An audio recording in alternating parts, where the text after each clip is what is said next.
You're listening to Atoms, Motion, and the Void.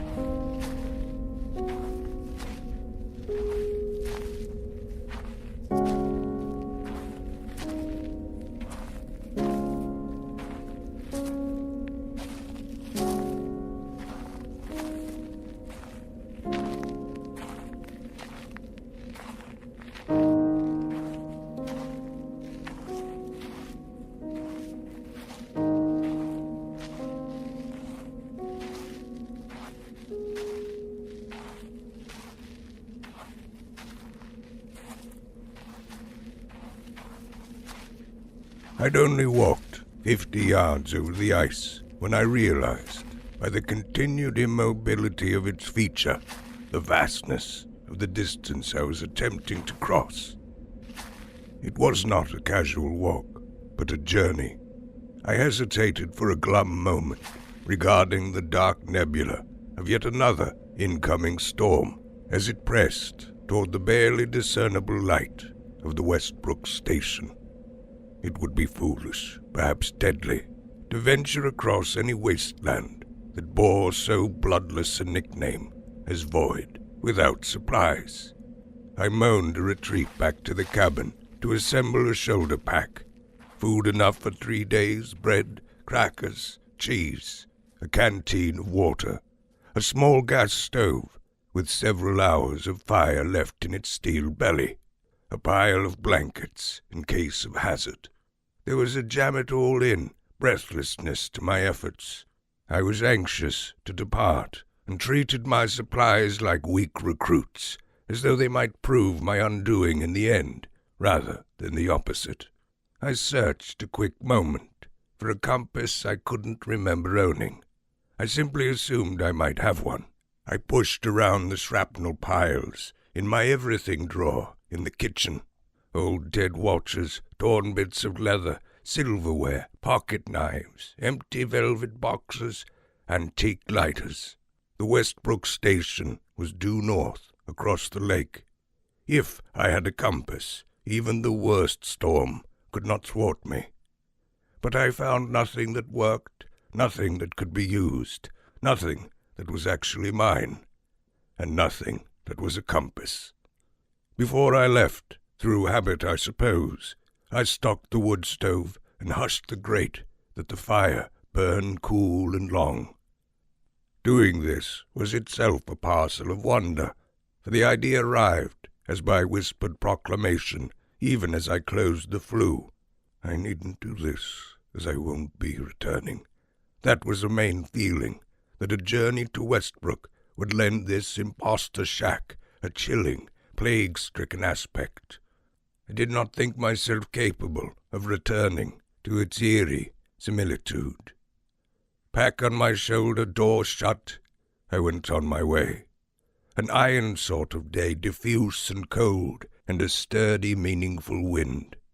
The Black Armada troubled the eastern sky and celebrated its ticker-tape parade over the veiled white hills. More so than the distance, the storm was my chief enemy. Once it arrived, it would run a curtain of snow all around me and make it impossible to keep sight of the Westbrook lantern. A fine ash-pink smoke ran from the chimney as I made my way down through the trees, over the crunching meadow snows. When I finally stepped out onto the ice, I was relieved to see the winking station light still visible across the long ice. The new storm looked thoughtfully camped over the range of hills, slowly burying them under, and in no hurry to extinguish my view of the light. I cocked myself like a pistol and set off directly for Westbrook. The ice was tacky and grained, and had a feel of cold sand as I walked. There was a blindingness from the diffusing sunlight, a pervasive scattered upshine from the smashed lens of the lake, as though little boys with mirrors were all about, shooting me in the eyes with their reflectors. So one arm did the weepy actress at my brow, while my eyes closed down to a dash. And I went along like this, squint-checking the Westbrook lamp every few moments to make sure I was on track. A little faster than I ought, like a mole risking the dangerous country, feeling forward on a needle of vision. I concentrated instead, and, with too much effort, on the snow-foreshadowed air, with the temperature dropping its degrees evenly with the beat of the passing minutes.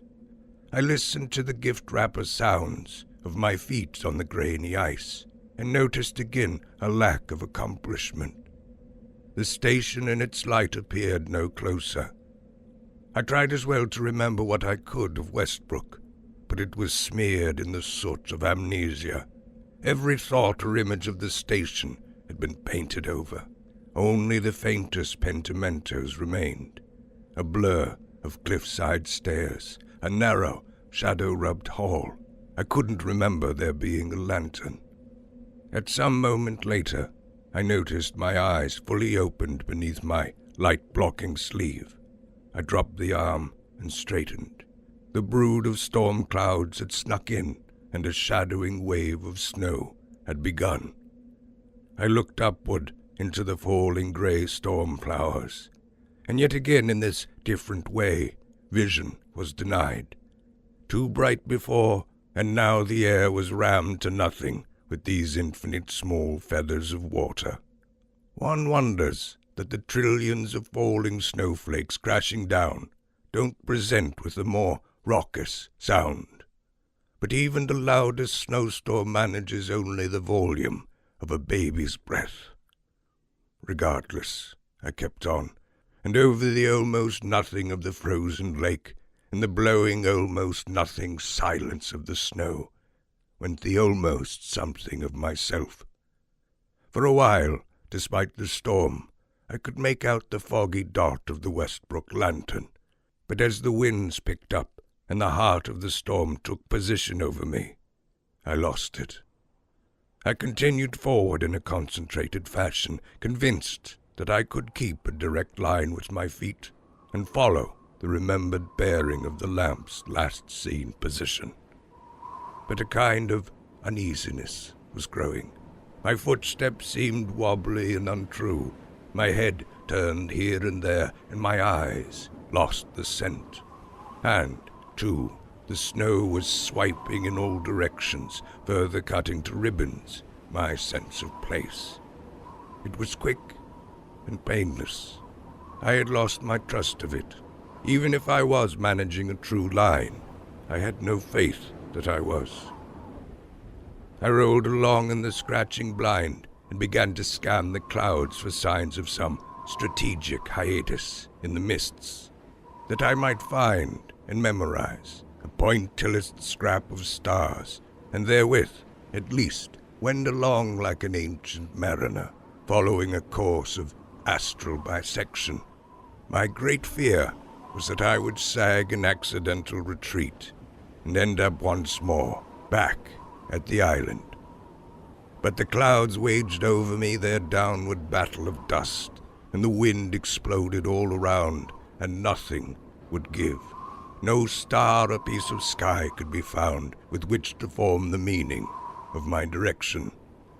There was only the snow and the wide fluorescent spirit of the sunlight illuminating all. Ahead, low on the lake, I saw a kind of fallen rumination of cloud, an alien, unexpected formation that startled me into a long stoppage. I stared at the craggy figure jutting from the ice, and then slowly moved toward it. At 30 yards off, I guessed it was a kind of iceberg or exposed rock sheeted in frost. But another few steps, and its hat-like shape delivered the explanation. It was a boat, a fishing trawler, with a spindling upsurge of poles and antennas, and a main galley with a huge hanging brace of spars and pulleys over the stern to lift its heavy nets. It was cocked to one side and pushed down into the lake surface, as though it had been in the process of sinking when the ice seized around the gunwales. I stepped onto the angled back deck and then went inside the wheelhouse. To be out of the wind and snow was a stunning gift, so unexpected to find in the endless middle of a frozen, forbidding exterior such a welcoming interior. The circular helm was frozen, and the glass bauble covers of the steam gauges had all been hammered, each by a single blow. Broken glass crumbled underfoot. I sat in the captain's chair, and for a moment the illusion rose up that I was hurling within a surging prospect of waves, and at the moment fallen to the lull of a massive comb. There was the feeling of being caught mid-tragedy by a still photograph. I found myself imitating the countenance of a terrorized captain, a moment of beaten calm at the spot of death between monster waves. My hands on the immobile tiller, flashed look of fear in my eyes as I gazed upon the elegant, brutal whitewash. And for just a moment, in the idea of this dreamy still life, I was in the middle of a thought, in the middle of the boat, in the middle of the waves, in the middle of the sea. I was in the middle of a thought, in the middle of the boat, in the middle of the sea. I was standing at the top, at the bottom of the boat, at the top of the bottom of the sea. Thank God I got my own philosophy. Thank God I got my own beliefs. In the middle of the river, in the middle of the comments, in the river, in the middle of the round. One so windy and so damn, by myself and that boat again. I was in the middle of a thought, in the middle of a boat, in the middle of the sea. I was standing at the top, at the bottom of the boat, at the top of the bottom of the sea. Thank God I got my own philosophy. Thank God I got my own beliefs. In the middle of the river, in the middle of the comments, in the river, in the middle of the round. One so windy and so damn, by myself and that boat again.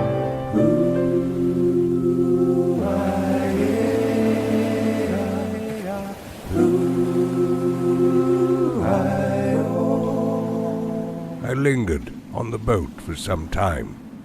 Fatigue and frustration had built together at the loss of the station light. I thought it might be wise to see if I could wait out the main fury of the storm, stay warm, regain my composure, be refreshened by the calm interior. Perhaps the storm would carry itself away. I had a snack in the cabin, thankful for its enclosure, the small, eating sounds of breath and silence. The whole world was roaring outside, but I felt safe, gratefully mild and steady as I watched the snow blast in all directions out the porthole like televised static. A sip of water, a few hard crackers, a continued feeling of the frozen photograph.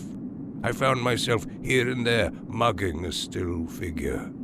I have always been susceptible to such antics, such imitation and miming, investigating the make-believe with a real shout, running from ghosts, talking to trees, in the off chance that they might finally respond. I stepped out the door just to re-feel the world, to hear the splash of winds, to test its chill, and remind myself that I must soon venture forth, like touching one's toes in the cold water in advance of diving in. I walked over the uneven deck and leaned into the spar. All was spindrift, all fogged over, with the illusion of ice curling into the snow and the snow bending back into the white clouds, as though I was in a squat, rounded world of powder. A bad film's depiction of heaven, with swan-winged angels hover-strolling through the saccharine mist. As these things work, the mind probing slowly its own predicament, I had to move away from the rescuing tool before I recognized its existence. I slapped the spar in recognition and ran back over the tipping stern and burst into the wheelhouse and smiled as I saw it. On the top of the gauge-smashed console, the crystal ball of a compass stood pointing out the world's directions. It was jigged into its binnacle, and with a single press of a stiff button, I had it in my hands, and nearly laughed as the floating inner ball jounced in the mix of magnetic pull and human instability. I went quickly back to the ice and pushed the compass out before me, the new leader of my expedition. The red needle pointed out my course, and I tuned myself about and headed north. It was getting darker, early evening.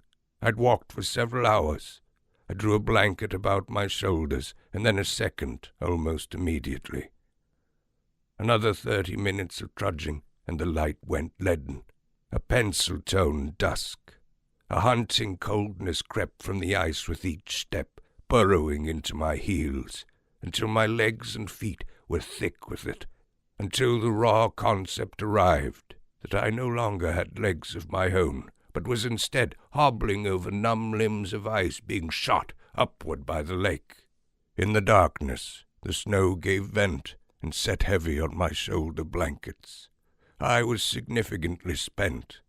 The cold and the darkness both pointed up my exhaustion. I stopped and removed the remaining blanket and stretched it widow-like atop my head. Then I huddled down on a soft seat of frost in temporary surrender.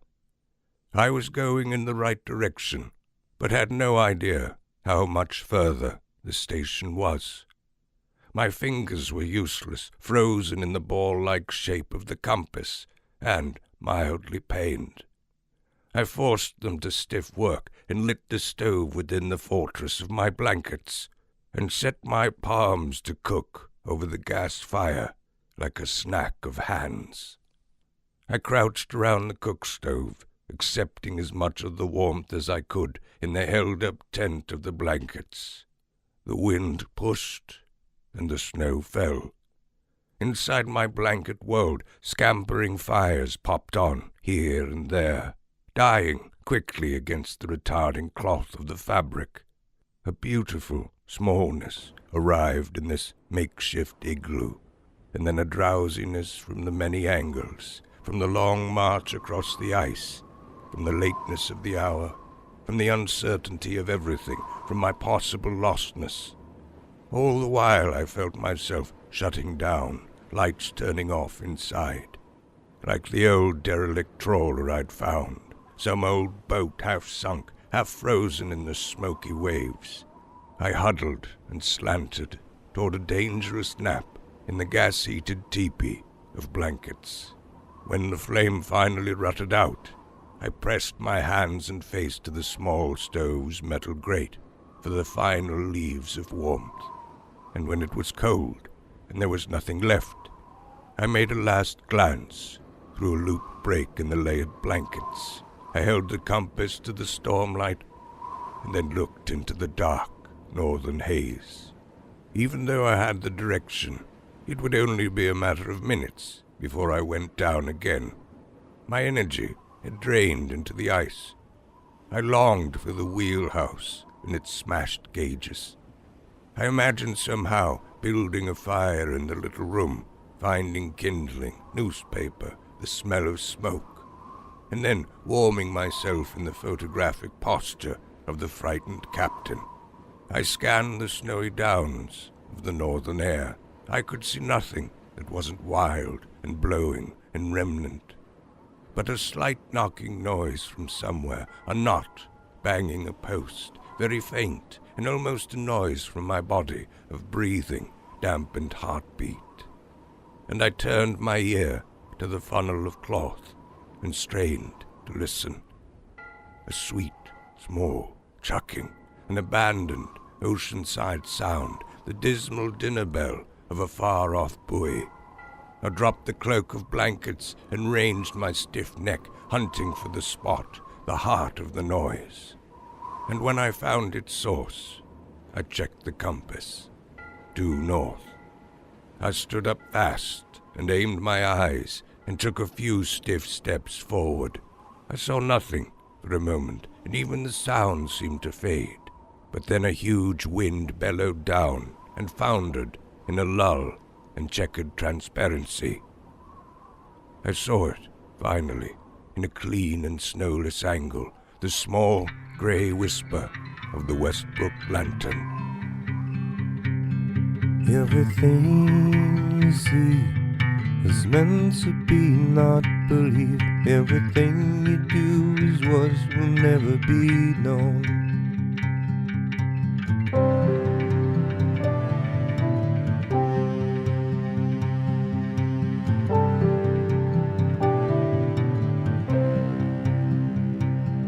Everyone you meet is not to be deceiving. Everyone you don't may be safely ignored. I wish you could choose, but the fireman's waiting to usher you into a hole in the floor. I wish you could make of it more in the making. I wish you could make it more and more.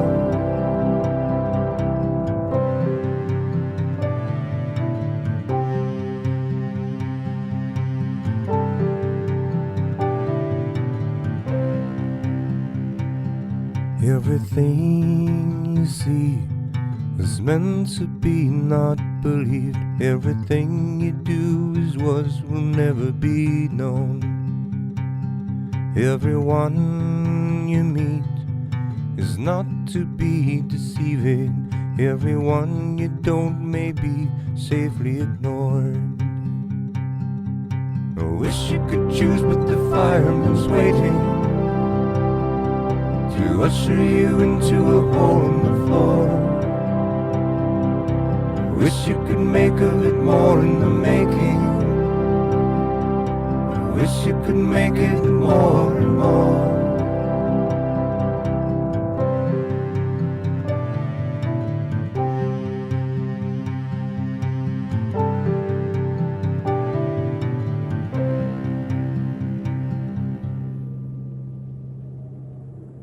I mounted over my last-ditched legs, weak as a ghost town and just as teetery. The compass rolled from my frozen cupped hand, and I loomed and lurched toward the light. I left the stove where it was, half burned down into the ice. I left the blankets in a blackened dog circle, too weak to bear their burden, despite my likely need of their insulation. I pegged through the wind and storm, stiff as nailed boards, dead-faced and clinging to the sound of the tapping lamp and the sight of its black-yellow flame. It grew slowly larger, hypnotic as a train light, running toward me, mouth-like and watery orange, in a comatose shimmer of falling snow. I crashed up hard against a sudden wall, literally bounced from the unseen snowy cliff in my zombie-like state. The lantern was directly overhead now, and some 100 yards above me. At the base of this cliff, I found a slick, upward glide of metal, an iron stairwell affixed to the wall, which zigzagged to the summit. I took hold of the railing and attempted the first few stairs, amazed at the agony at my hips. I had been sliding forward along the ice as a doomed mechanical, but going upwards caused my frozen joints to buckle. Each step up felt like a tearing, wrong, breathtaking, more than my ice-eaten legs could bear. But yet up the stairs I went, slow as a kitten, and soon, perhaps it was an illusion, I could feel the forgiving warmth of the lamp. At the crest of the stairs, in the cold flutter of mountain wind, I moved across a small deck or balcony and pushed my bare hands directly against the swinging lamp bulb, stilling it and burning my fingertips on the glass vase of the beacon, and not caring as the heat touched down my arms and the ice melted at my cuffs. The deep cold creates its own kind of inebriation, and in the glare of the light I was brought to my senses and realized just how staggered I was, just how weak and blown down and near to shutting off. There was a doorway cased in white ribbons and icicles below a sharp roof with a small nameplate above the knob. Westbrook Station, it read. I turned the knob with both fists and stumbled within and slammed the door shut. No matter the darkness, the silent air, the unexplored place, I tendered down dizzy upon the metal floor, closed my eyes, and went straight to sleep. I've been wondering if the way I'm wondering is the way I make my way back home. Since I've taken all this time, I've wasted all this time just making my way home. Hold down steady, there's a hold down ready, there's a hold down ready, that's a home. Hold down steady, there's a hold down ready, there's a hold down ready, that's a home. I've been wondering if the way I'm wondering is the way I make my way back home. Since I've taken all this time, I've wasted all this time just making my way home. Hold down steady, there's a hold down ready, there's a hold down ready, that's a home. Hold down steady, there's a hold down ready, there's a hold down ready, that's a home. I've been wondering if the way I'm wondering is the way I make my way back home. Since I've taken all this time, I've wasted all this time just making my way home.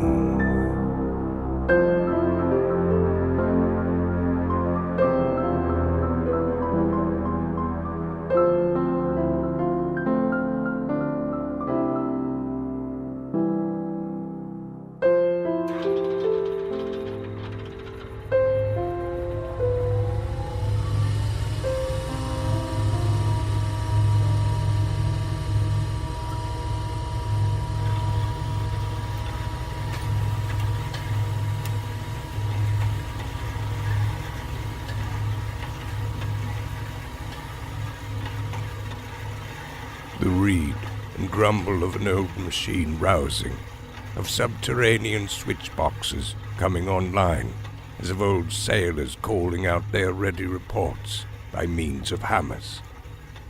I opened my eyes to the blackness. There was buried in the well of the air the hum of hot wires. After a moment of crackling imminence, slowly in the ceiling came the finale of the production, as a dim orange strand of flickering bulbs resolved. I pushed back against the wall, my fingers falling into the square holes of the grate-like floor.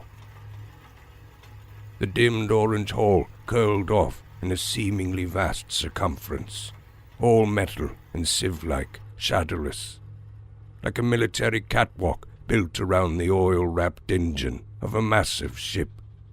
A crookedly sour smell of smoke, dirty fuel, time-rotten machines. At regular points in the flexing wall I could make out a lit sconce, but each was so deeply stuffed into the wall that no useful light fell to the corridor.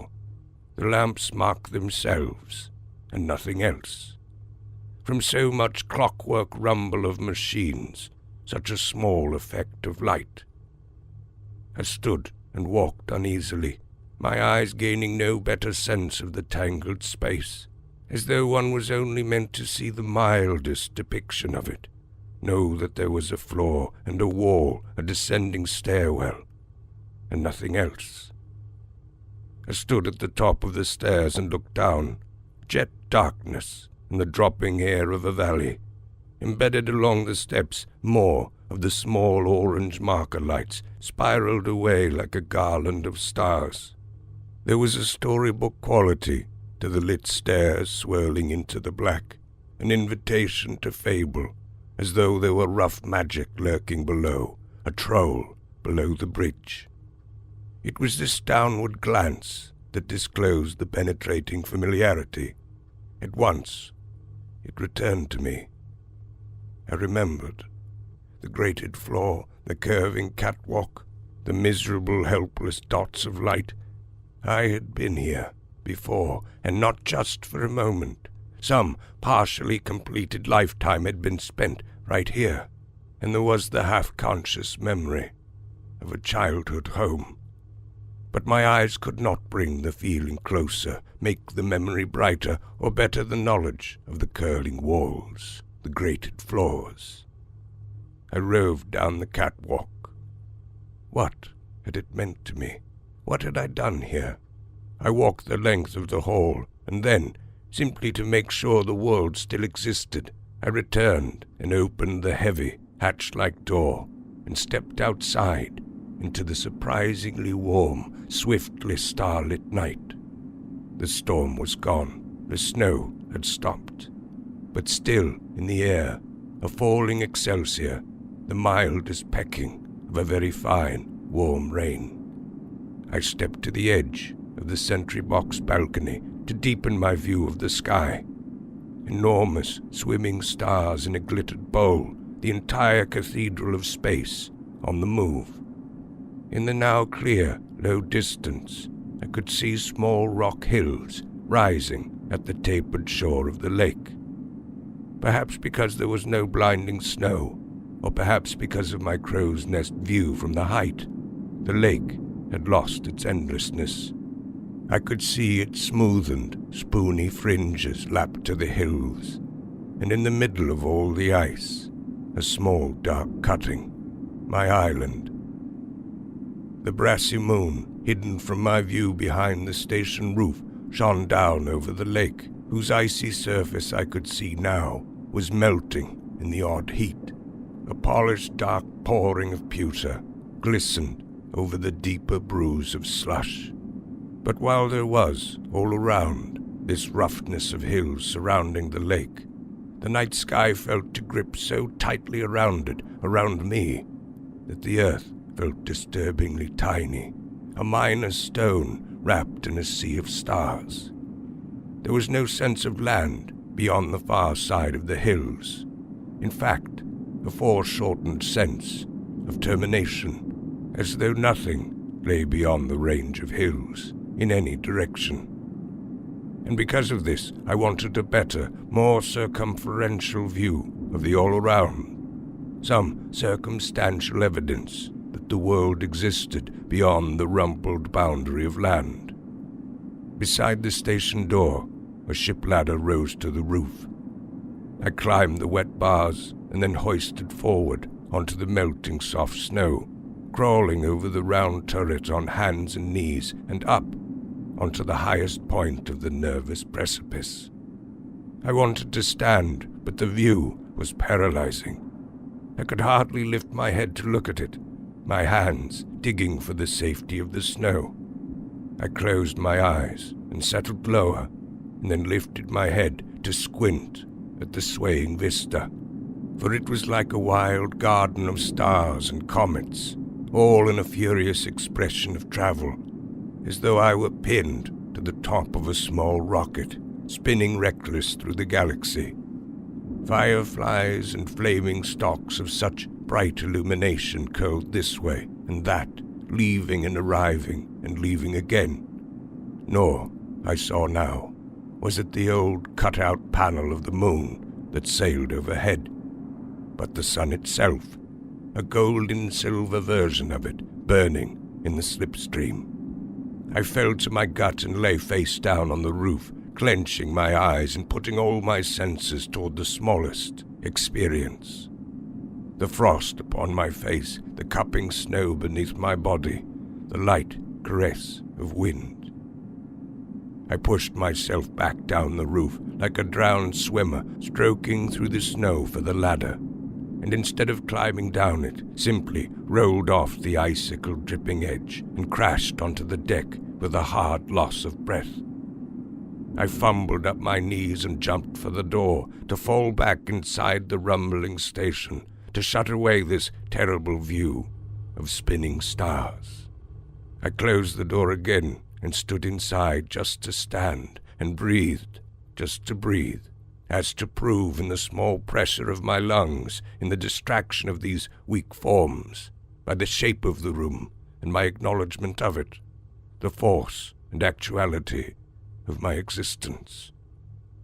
The relief of civilization in the expression of a grated metal floor, the human architecture, the childlike geometry of our constructions, flats and verticals, ups and downs, windows and doors. And then, odd disturbance from somewhere. There was nothing more I felt capable of tolerating, and yet a fresh terror split my spine, as far below, down deep in the black-berried well, an animal-like report, a scurry of random scratchings, and then quickly a typewriter tapping up the curling well of stairs, tat, tat, tat. The beating charge of footsteps, and the small, bird-like huffing of breath. For someone was coming as quickly as they could up those terrible storybook stairs. I shifted as quietly as I could along the curving recess of the wall and hid in the distance, my skin in a kind of scream, as a small figure appeared at the top of the stairs. The creature stood in a mild confusion, as though it had expected an entire lifetime of stairs. Then it began to walk, toward the door at first, and then back again toward the lit wall. A hand rose up to touch the embedded light. It was a small boy's face I could see in the gloom, smiling at the pleasure of the light.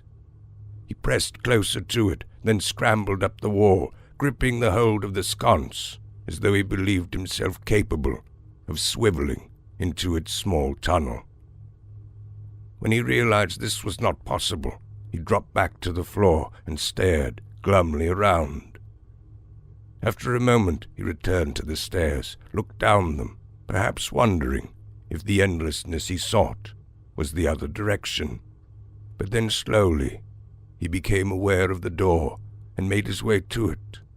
He set his fingers on the handle and then hung upon it with all his weight, but was too small, too weak to turn it. He roved slowly back to the stairs, his head sulked forward, slumping in lost misery. There were no more stairs, no lights could be entered, no doors opened. His breath disappeared for a moment and then returned in a hard catch of exhalations. He was weeping to himself in the bewildering circumstance of nothing left to do, the sorrow of dead ends, of too smallness. I took one small step toward him. "Hello there," I said at last.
You've been listening to Atoms, Motion, And the Void.